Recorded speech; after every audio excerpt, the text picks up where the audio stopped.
Welcome everyone to the Faulting and Earthquake Cycles Working Group SZ4D webinar. I am Emily Brodsky. I am one of the co-leaders of this working group. I'd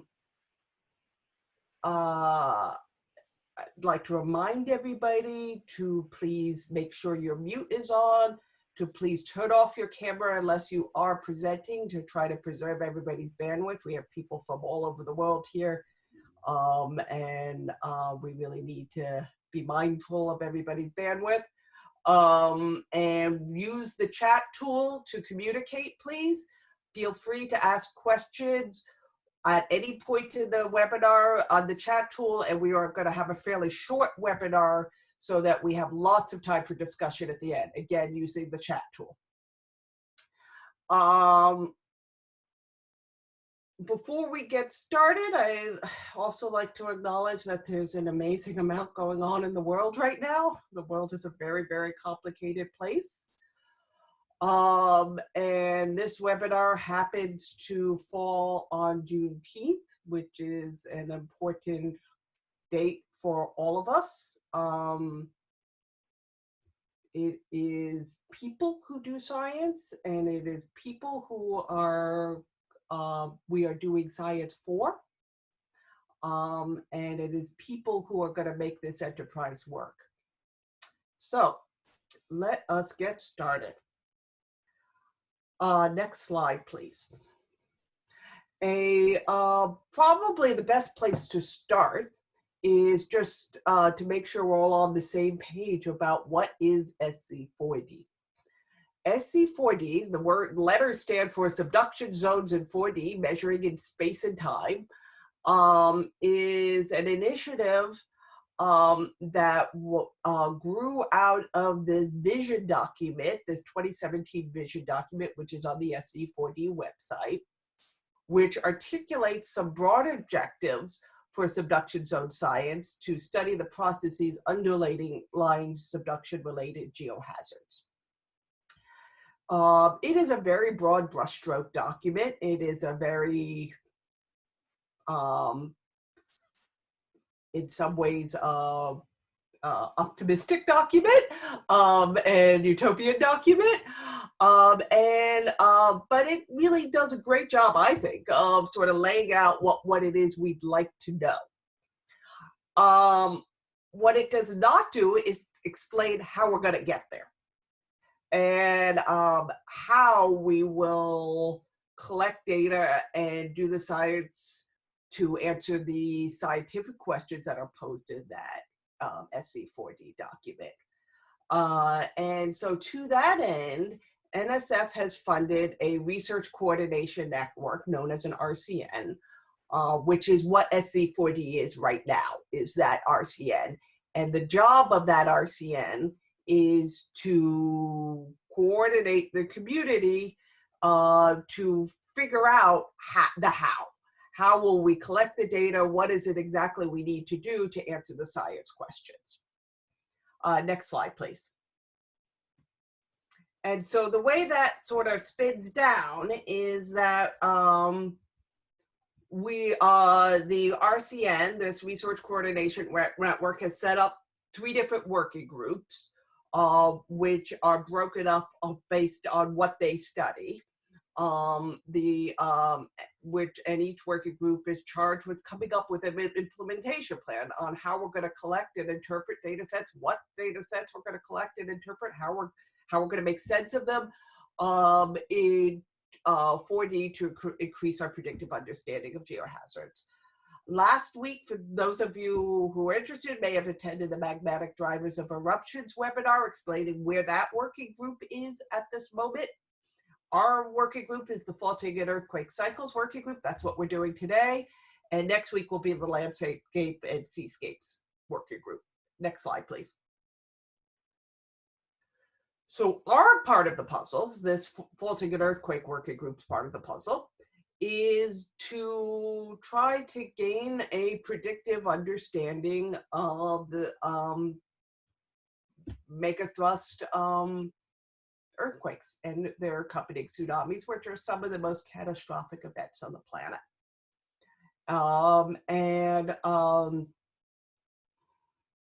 These gaining such a predictive understanding, I'm using the P word, the predictive, in the sense of scientific prediction, that if you know X and Y, you can figure out what's going to happen next, Z. That's what we all do in science. I understand that that is a very loaded word when we talk about earthquakes, but that's the sense I am using it in. To gain that sort of predictive understanding, we are going to need to utilize the advances in all sorts of disciplines.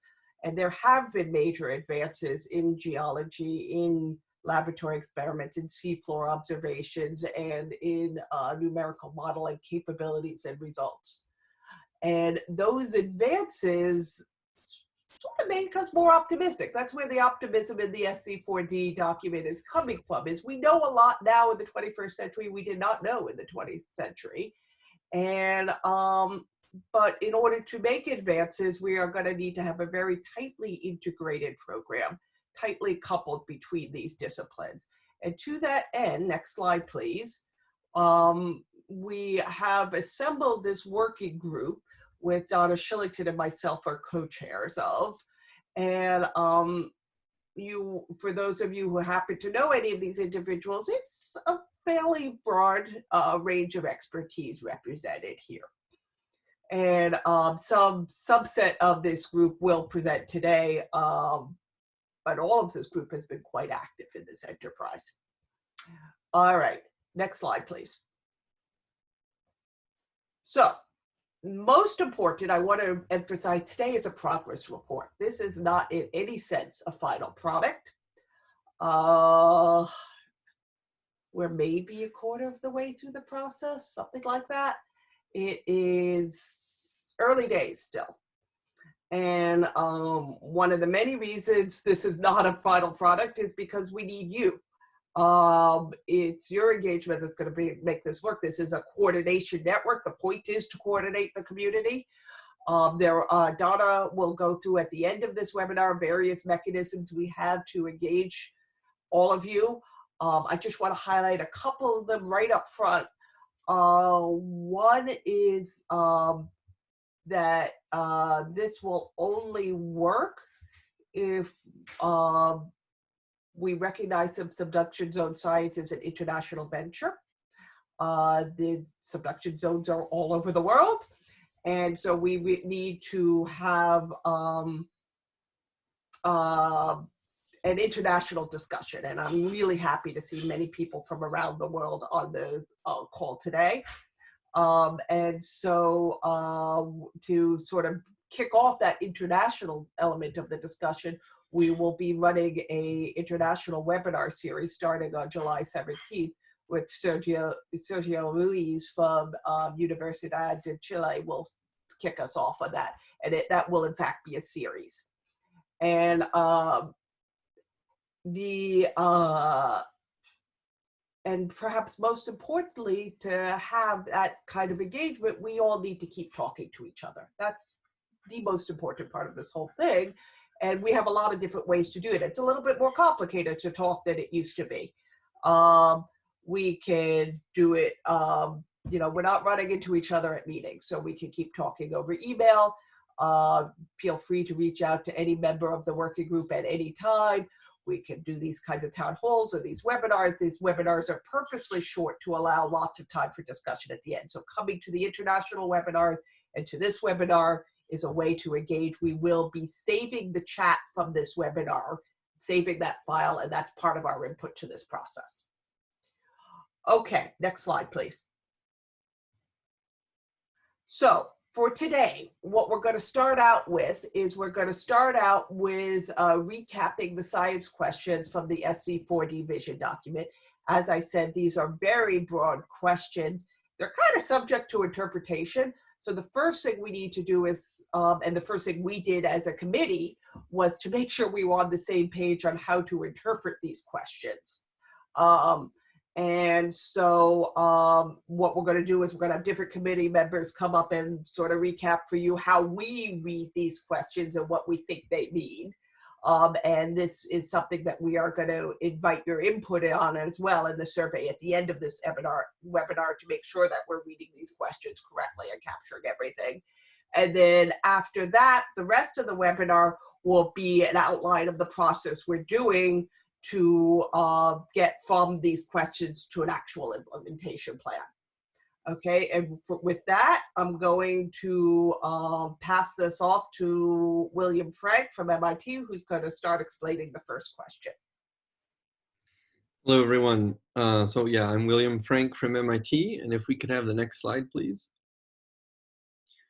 So the first question that we have been thinking about is what controls the speed and mode of slip in space and time?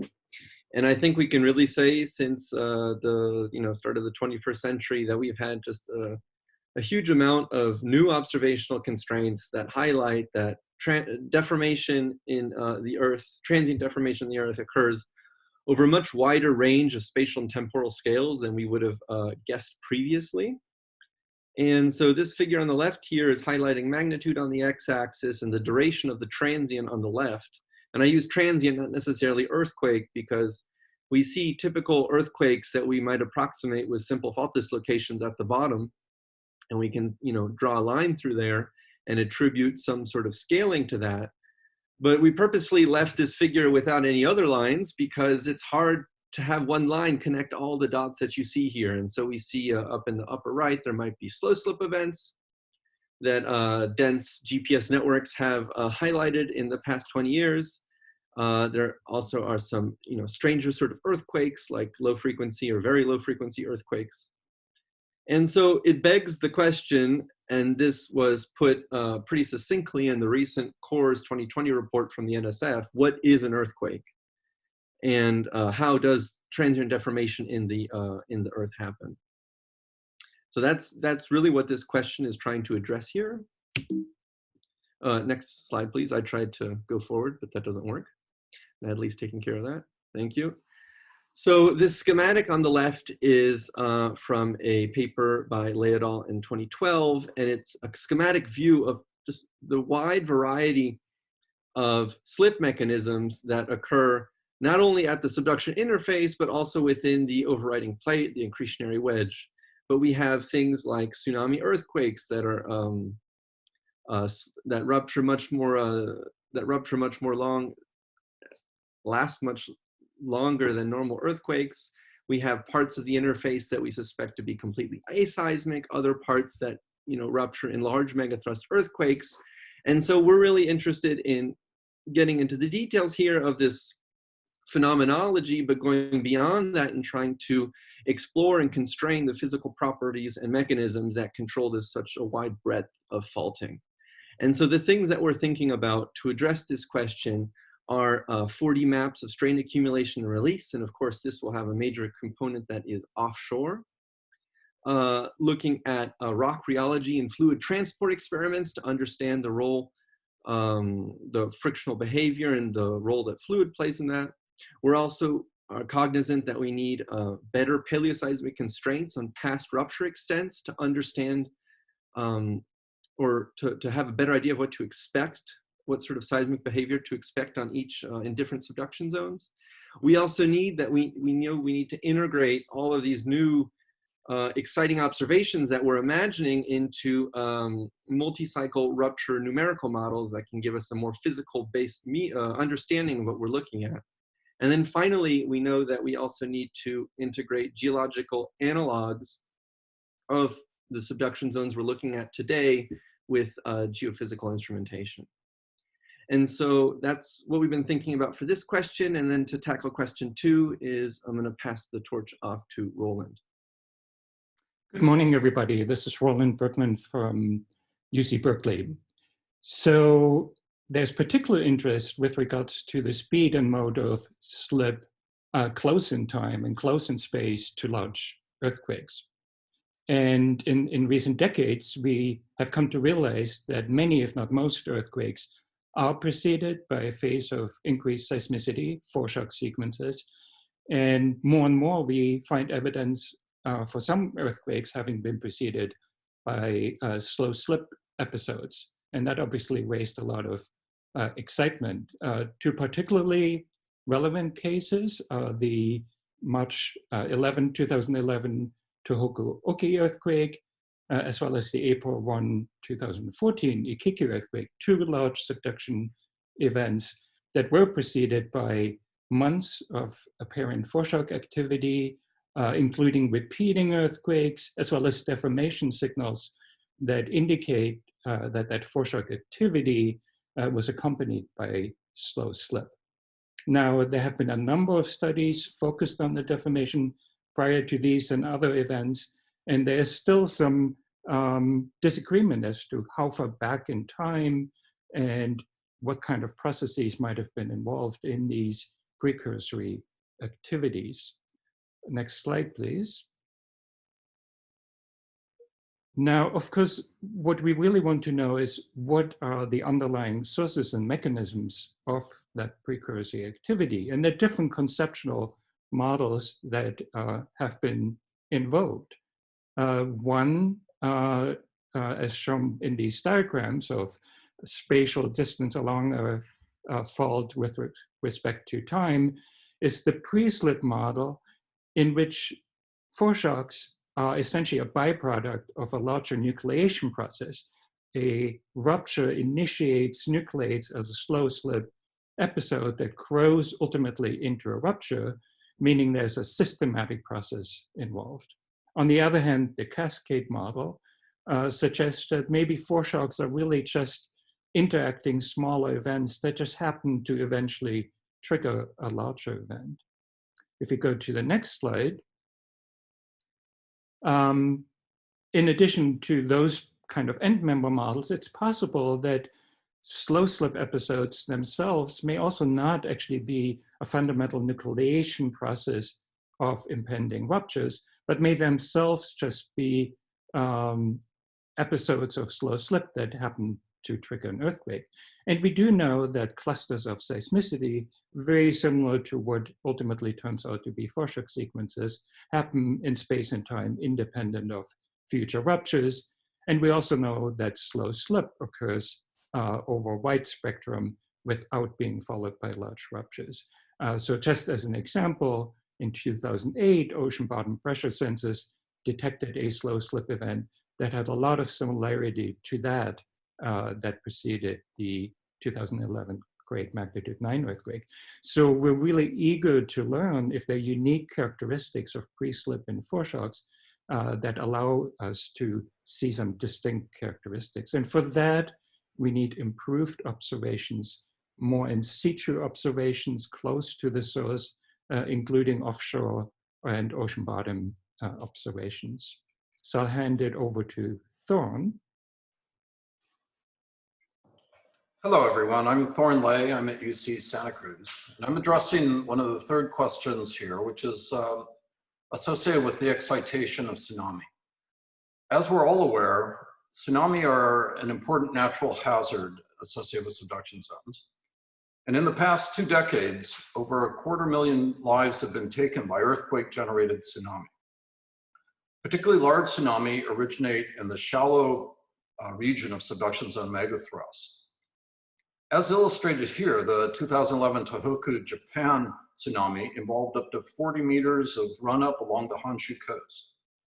Very large fault slip of up to 60 meters on the near trench megathrust can account for the observations of these and the peak tsunami run-up along Sanriku. And we also know that there was only about 30 meters or less of slip deeper on the fault. How, when, where, what processes cause such large slip to occur are not well understood. And it's not a unique interpretation of the way you could explain such large tsunami. Let's go to the next slide. Peak tsunami amplitudes, of course, increase with earthquake magnitude as indicated here, but you see a huge spread, and it's variation in slip depth that produces up to 2 orders of magnitude of variation in the water height. This is the peak water height observed for different large earthquakes. That's in the range 7.5 to 8.0 earthquakes. It's 2 orders of magnitude variation. It's very substantial. And we'd like to be able to understand how we could anticipate that variability. The mechanisms by which tsunami are enhanced for shallow ruptures are not fully resolved. They may or may not involve just shallow slip.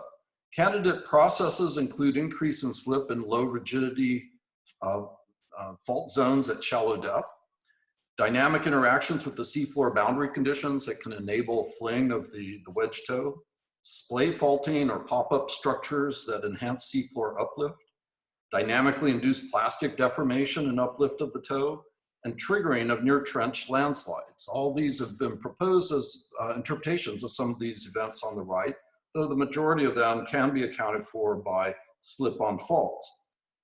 The question before us is whether detailed study of the structure and the material properties in subduction zones can provide a basis for anticipating the enhanced tsunami potential that could accompany ruptures at shallow depth that reach to shallow depth in the subduction zone, whether they activate any of the above mentioned processes.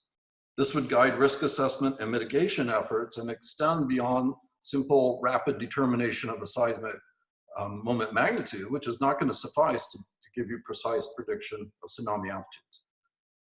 Okay, let's go to the fourth problem, which Christine will discuss. Thank you. My name is Christine Regala, and I'm at Northern Arizona University. And I'm going to be talking to you all about our fourth question, which centers around how do other subduction faults in both the overriding and downgoing plates interact with the plate boundary? And how can these lead to potentially cascading hazards? This question is motivated in part by numerous observations over the past decade or so of observed trigger seismicity and the recognition that no fault acts alone, but acts as part of a system. For example, in the overriding plate, there is of course potential for plate boundary slip to be partitioned onto splay faults, as occurred in the large magnitude 1964 Alaska and 2004 Sumatra earthquakes. But in addition, there's also the important potential for slip along the plate interface to trigger subsequent earthquakes on potentially disconnected upper plate crustal faults. And also the potential for the inverse, such that earthquakes along upper plate crustal faults could potentially trigger slip by multiple modes on the plate boundary interface itself. A recent example of this triggering comes from Eastern Japan, where a recent magnitude 7.1 upper plate earthquake was triggered about a month after the Tohoku megathrust event. This event ruptured a crustal fault that was previously thought to essentially be inactive. And this fault was located near significant population centers, as well as the Fukushima nuclear power plant. To the right, the figure shows an example of some attempts to model these potentially triggered events using a Coulomb framework. And numerous attempts have suggested that some of the potential parameters that control the ability for triggered events in the upper plate to happen may be linked to fault geometry, fault strength, the stage in the subduction seismic cycle, or the distribution of interplate coupling. So this really points to the need for additional observation and modeling linked efforts to understand the parameters that can lead to these potentially cascading events. Next slide, please. In addition, there are potential interactions within the downgoing plate. Similarly, there's the potential for triggered earthquakes to occur on outer rise faults, which of course have important tsunamigenic implications as well. But there's also been an important body of recent work to understand the role of outer rise faults in contributing to the hydration of the subducted oceanic crust. The eventual release of these fluids may play an important role in affecting fluid pressures and the potential for slip, both within the megathrust and in the overriding plate. And with that, I will pass it off to Donna, who's going to be explaining our process so far and our steps forward. Thank you, Christine. Hi, I'm Donna Shillington from Northern Arizona University. The other big focus of our working group, besides defining the scientific questions for this part of SZ4D, is actually to think about how we can go about addressing them. And so this quite wordy slide here is both a summary of what we've been doing so far and what we anticipate doing in the near future, and an outline for the rest of the webinar of what we want to share with you. So developing an ultimate implementation plan requires us to figure out a few things. First, of course, is what we're actually going to do. What kinds of observations, experiments, and models are required to tackle our scientific questions. And to this end, we've kind of embarked on our version of a traceability matrix to really evaluate the relevance and importance of different types of information for addressing each of our questions. And I'll tell you a little bit more about that and our outcomes from that. And we hope to use the our takeaways from this traceability matrix together with your feedback to actually move forward over later in the summer and fall and develop more detailed plans for what we would do to address our questions, including kind of laying out generic experiments. A second huge thing that we need to figure out for our implementation plan is what types of subduction zones do we need to study to actually address these questions. And to tackle this component, we are now in the process of discussing the attributes in general of subduction zones that we need to study in order to address the questions. And we also want your feedback on this part as well.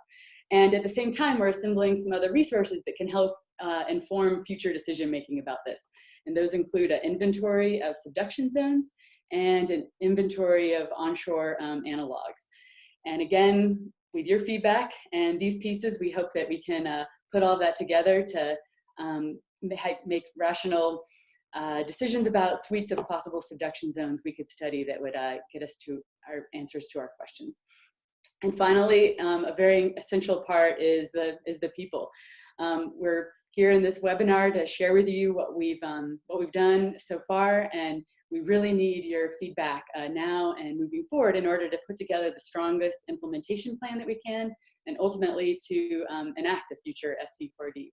And we also really want to begin and continue a conversation with the international science community, both to exchange scientific ideas and to ultimately develop and build partnerships and collaborations that could help be very important for implementing a future SZ4D. So that's kind of the broad brush of everything that we're trying to do right now and in the near future. And so now I'm going to kind of zoom in and talk about the what part of this. Next slide, please. All right, so again, a first step for an implementation plan is actually figuring out what it is that we need to do. And so to provide some structure and discipline for our working group discussions, we've kind of used our version of a traceability matrix to critically evaluate how important different types of information are for addressing our questions. And so what this figure is trying to visually represent is that process. So each of the rows here are our different scientific questions, and each of the columns are different kinds of information. So they include things like geodetic deformation at different time scales, different constraints on earthquake behavior, constraints on fluids. And what we've tried to do as a committee is to evaluate each of those kinds of pieces of information and how important they are for the questions. And so the colors are sort of reflecting that. Things that are red are things that are absolutely mission critical, can't tackle the question without it. Things that you see here in orange are important and relevant, but maybe not the highest priority. And things that are in yellow would be things that may be lower priority for that particular question. And hopefully what you can just see visually from this is that there's some kinds of information that are important for and mission critical for every single question. There's other information that's very important for some questions and maybe lower priority for other questions. And so we've sort of used this matrix and our discussions around it to derive a couple big takeaways that we want to share with you. So next slide, please. So something that has come through from our discussions is that, you know, a key component to make progress on these questions is that we need new observations of how subduction zones are behaving. We have a lot to learn about the different slip phenomena and how they're related to one another. And what's kind of become clear from a lot of our questions already is that in order to actually observe the processes that we need to observe to address our questions would require a really pretty ambitious observational effort. We need to observe the way subduction zones behave over a long enough time to see, for example, how different slip phenomena might be related to one another at density and sensitivity to capture different styles of deformation, and over a large enough spatial extent that would be meaningful in the scale of great subduction zone earthquakes. So that is really quite grand. A particular gap in our current observational ability is looking offshore. And as new results emerge from offshore studies, examples below show from off New Zealand and off of Japan, we're learning really new things about how subduction zones are behaving. And so this is a key component for us. Next slide.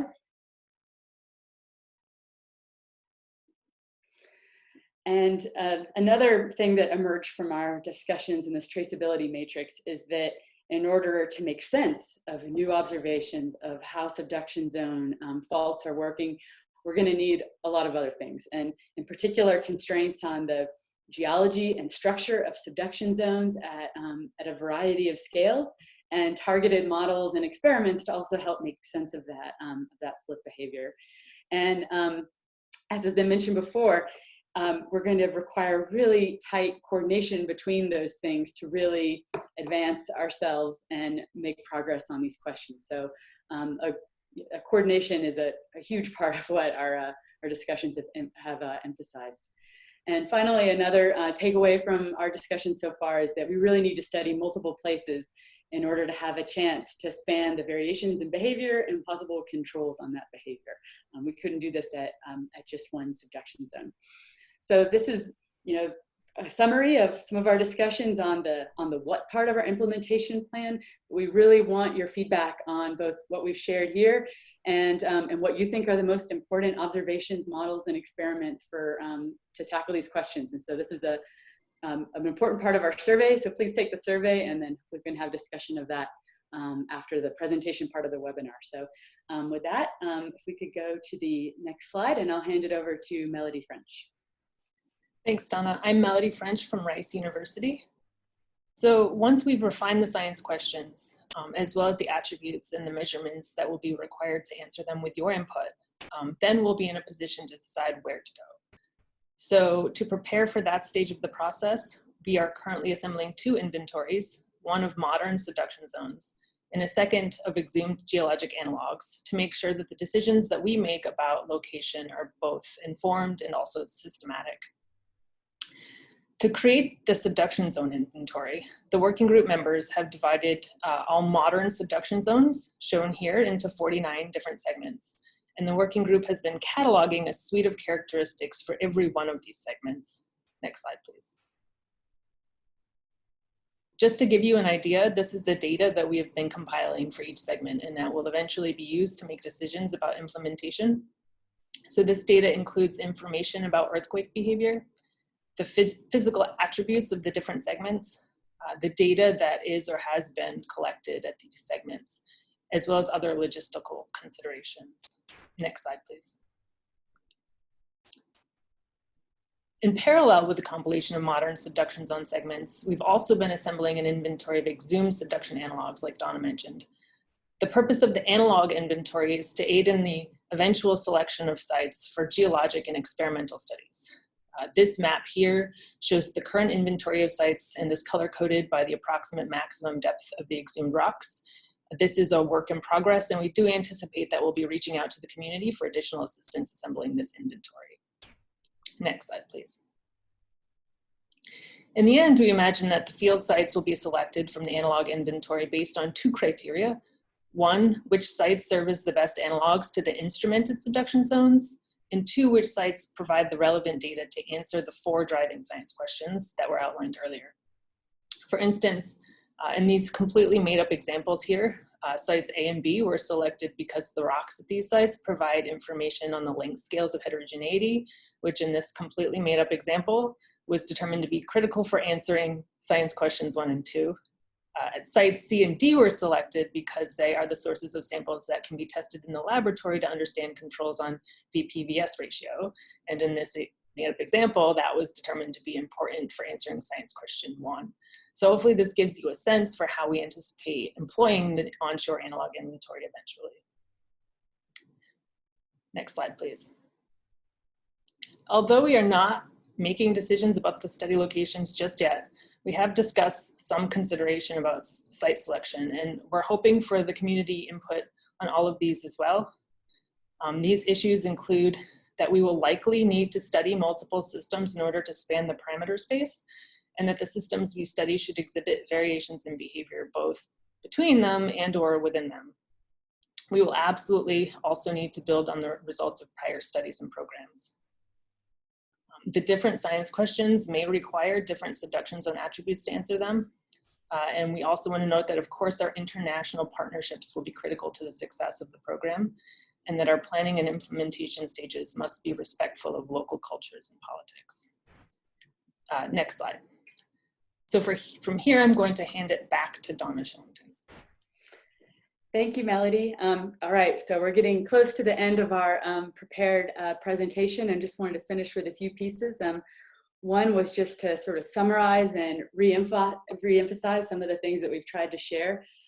For our component of SZ4D, as it's true for the whole initiative, has a really strong emphasis on hazards. And in our case, that's the hazards associated with earthquakes and tsunamis and subduction zone fault systems. That's a really important focus for us.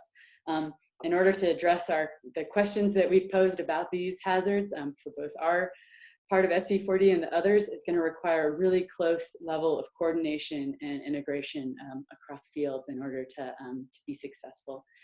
And finally, that one piece of what we imagine going forward is that we need to make fundamental new observations. And for this part of SZ4D, the observations that would be required would require a pretty large scale in terms of spatial scale, the length of duration, and the density of and sensitivity of instrumentation. And it's very exciting, but also a challenge for us as we move forward. So stay tuned for that. If we could go to the next slide, please.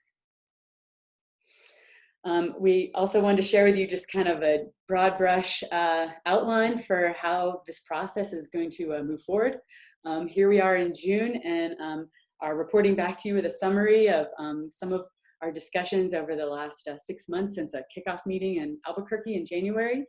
And as we've been trying to emphasize, we really need your feedback and ideas in order to move forward to the next steps of developing a more detailed implementation plan. So over the summer and fall, we'll be taking your feedback on board and coordinating with other parts of SZ4D, the magma drivers and the landscapes and seascapes groups, to begin to formulate what this will look like as a cohesive program.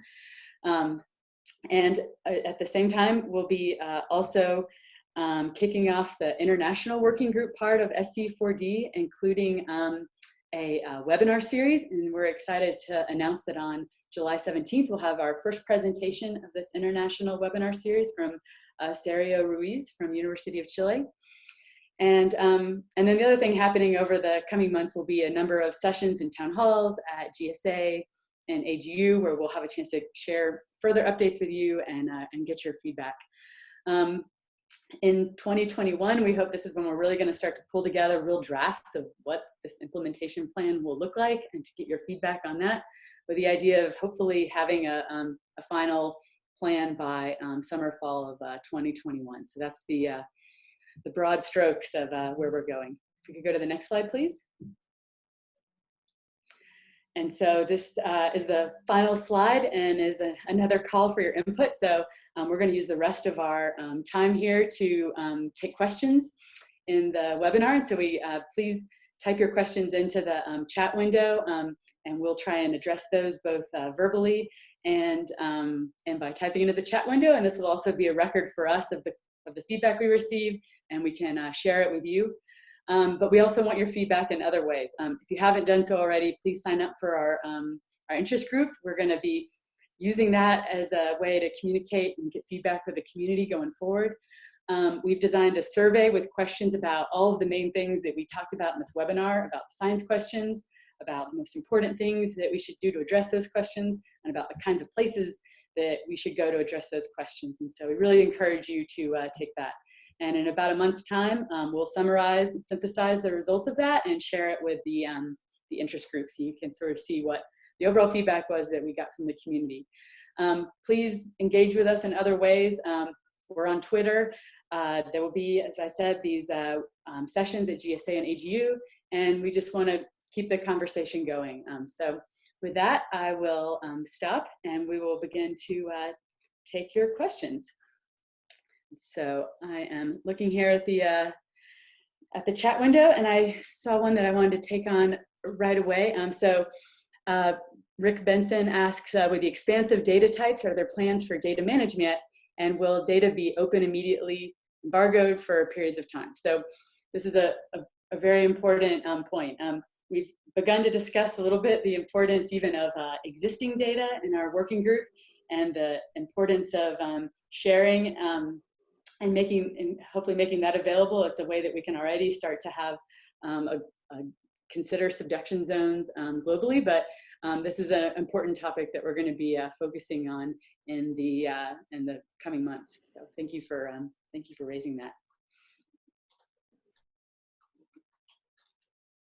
We have a comment from that the subduction zone inventory should also include the structural layout, position of lithological boundaries from the outer rise to the asthenosphere. This is a very nice comment and would be very ambitious. So we're in our inventory so far, we're trying to characterize the very general structure and parameters, but I think as we move forward and perhaps as a community focus on a smaller number of subduction zones, that gathering all the information that's available about what their architecture is will be really essential. So yes, thank you for that important comment.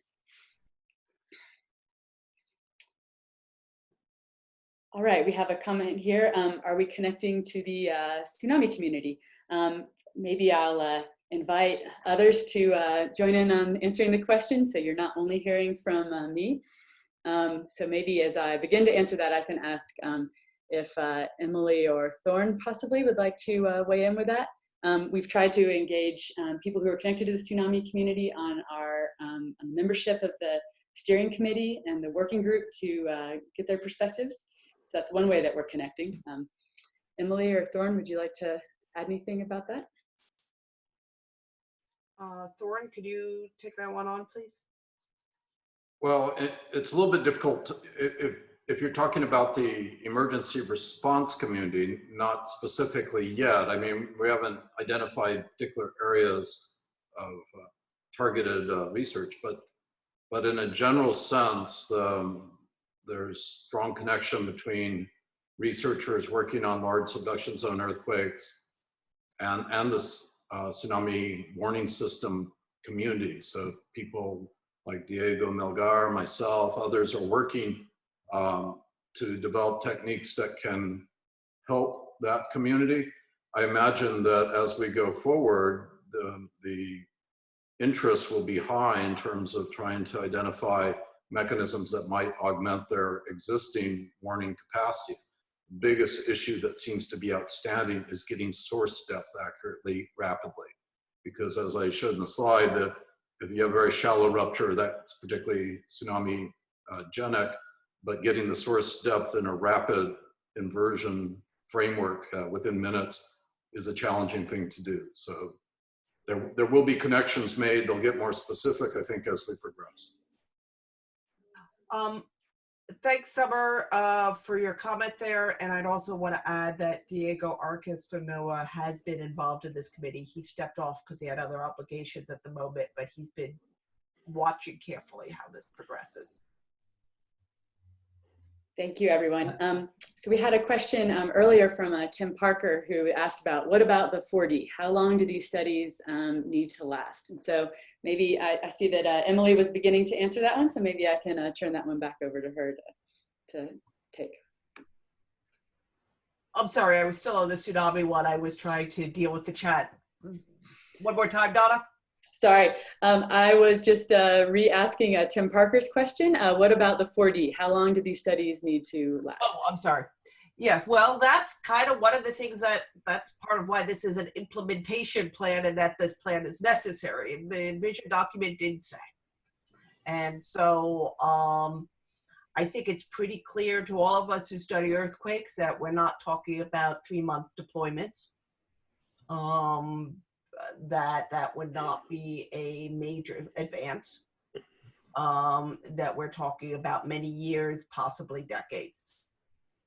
But if you can come up with some sort of quantitative rationale for what the right number is, we're all ears. I will tell you, we have been running probabilities within our group of various scenarios of capturing earthquakes. Those are early stage calculations, and we very much welcome anybody else's view on that matter. Thank you. All right, we have a couple of related questions that I might put to Harold if he's with us, which I think he is. Matt Way asks about the anticipated follow-up after the anticipation plan. We do anticipate it, but we also want to implement it. He asked about anticipated follow-up after the implementation plan in 2021. Have any agencies committed funding support and for what the community comes up with? And possibly a related question from Jim Garrity is, to what degree are representatives of both earth and ocean sciences at NSF providing guidance for your discussions? And so I was wondering if we could get Harold to weigh in on both of those points. Sure, I'll jump in, and I'll also invite some more NSF representatives to speak up after I do. Just briefly, so the National Science Foundation funded the Research Coordination Network specifically for this planning effort. There's no commitment right now from NSF or NASA or any other US or other agency to fund a long-term program, but clearly the path we're on is trying to design, a kind of decadal scale program that that they sort of can't say no to, right? That will be compelling enough to be funded and tractable. So our task right now is to deliver a really truly integrated plan that is feasible, and perhaps actually to deliver a range of potential plans depending on scale of potential funding availability. There's no magic dollars simply available for this over the long haul unless we can convince the powers that be that it's necessary to do that.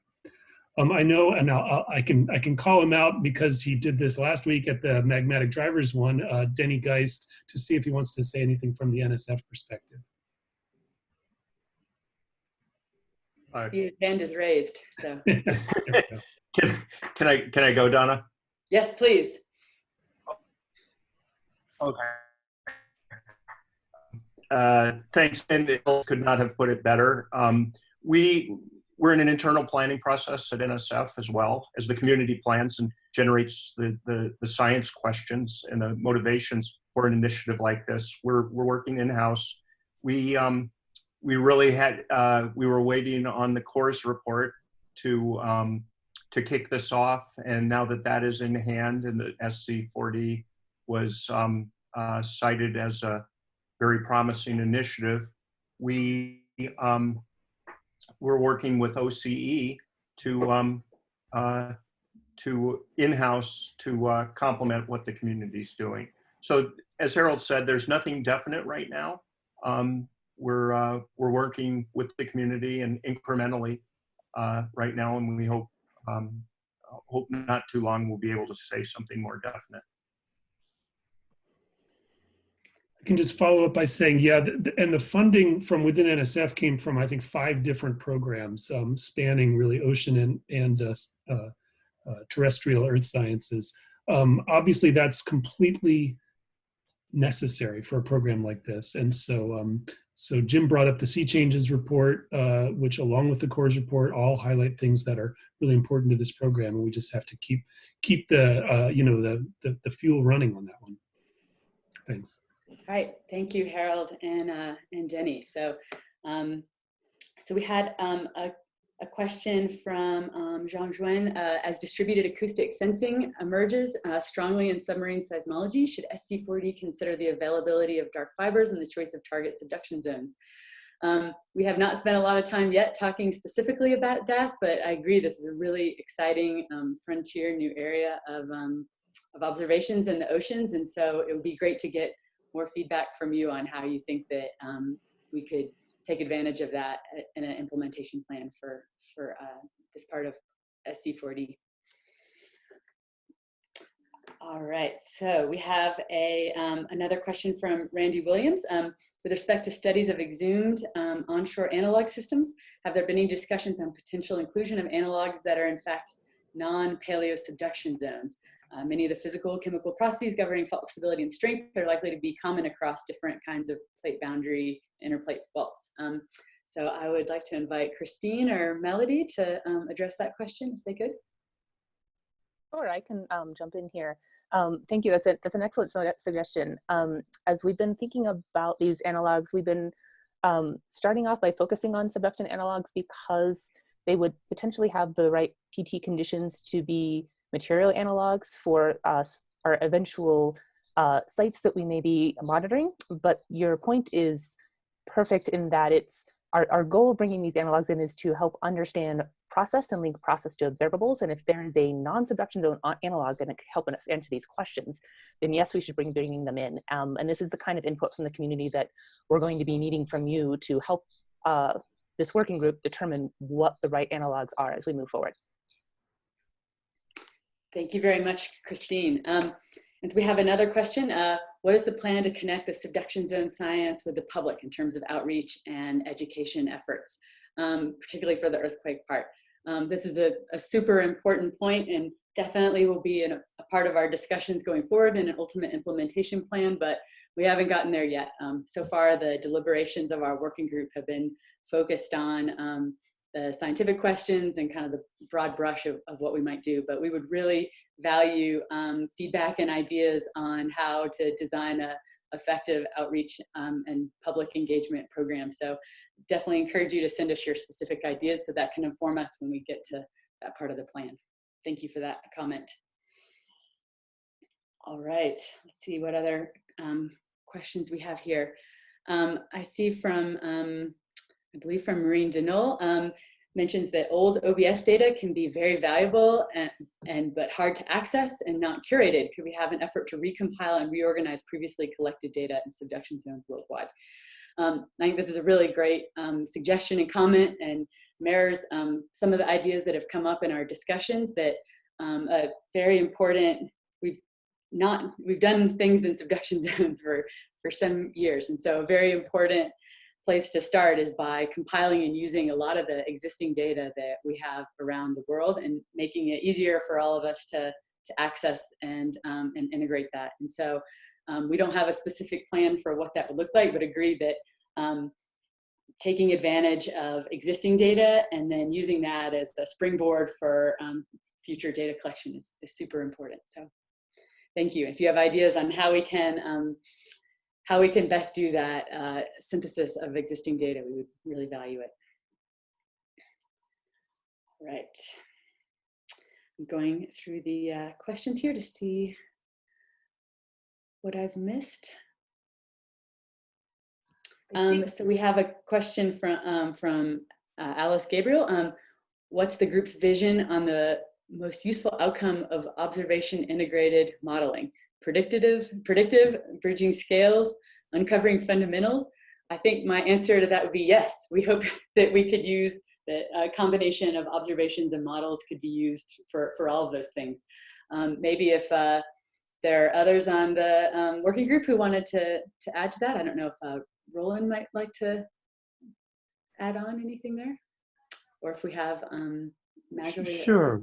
I mean, clearly, all the observations won't really get us to solve the questions that we're asking unless we follow up with modeling, including advanced modeling, bringing modeling to the next stage. And in our recent discussions, modeling was in fact coming up as an important thing, and members of our group are trying to kind of consolidate input from modelers of different kinds, different processes, different scales, different types of approaches to really come up with a comprehensive plan. So I think that's a great suggestion and essential to this effort. Could I add a little bit to that? Which is everybody's trying to be very inclusive here, and we certainly don't want to cut anything out at this stage, but I also want to add some specificity just so you understand that there is some specificity, and that, you know, we're not just saying broad things. For instance, in our discussions, we have very much emphasized role of modeling in determining absolute stress. This is something that's totally critical to the earthquake process, is to understand absolute stress, and it's challenging to measure directly and expensive to measure directly, and it's a place where modeling plays a totally critical role in the earthquake problem. So there is some specificity there as well. Thank you very much for that comment. Let's see. let's see, to go back a little bit earlier, we had a question about drilling the seismogenic zone of large subduction zones, and is the SZ4D community still interested in that? We haven't developed any specific plan for new drilling or not, but it's definitely clear from our conversations that information that is provided by drilling in terms of the detailed constraints on properties on the plate boundary and other observations that we might be able to make in boreholes is really valuable. And so we'd appreciate your feedback on the importance and how you see drilling fitting into our scientific questions as well.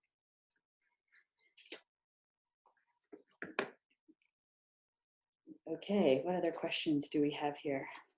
Oh, so I want to thank multiple people who are providing information in the chat window about the modeling collaboratory, who of course are very focused on how to knit together observations and models to tackle some of these questions. So thanks to Thorsten for that. And we've also gotten some feedback on how to engage the tsunami community further. So many thanks for that feedback.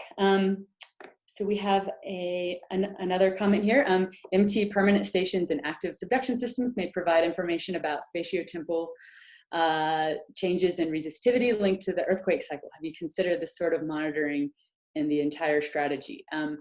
We definitely have discussed a little bit about the value of MT and EM data for very many things, including what I understand to be a frontier activity of how those data may change. I'm not sure if we have Sam or Naif on the call today, but if we did, he would be the most expert person from our group to weigh in on that. Hi, Donna. Yeah, I'm here. Great, thanks. Yeah, I mean, it's definitely on the forefront of our mind. I don't want to emphasize the word permanent, but certainly having co-located and simultaneous recording of MT data with, let's say, a seismometer, for example, to see what kind of changes we might be imaging in the electrical resistivity world that really hasn't been applied to subduction zones on a large scale, except at, let's say, the individual volcano level. So it's definitely on our minds.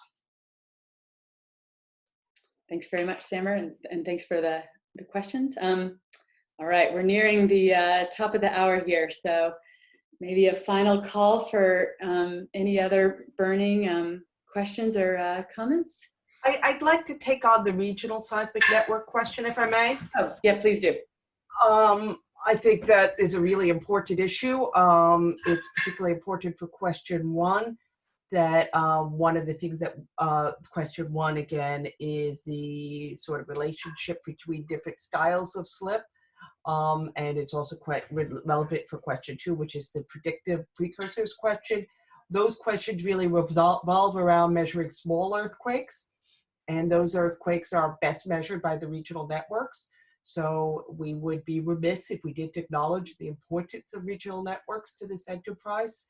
And it is absolutely a place where we can reiterate that importance and think hard about mechanisms for dealing with the historical data, because earthquake cycles do in fact occur over the whole time in which we have historical data, and that historical data is the only tool we have to be able to capture a whole earthquake cycle. So yes, I'm really glad you brought that up.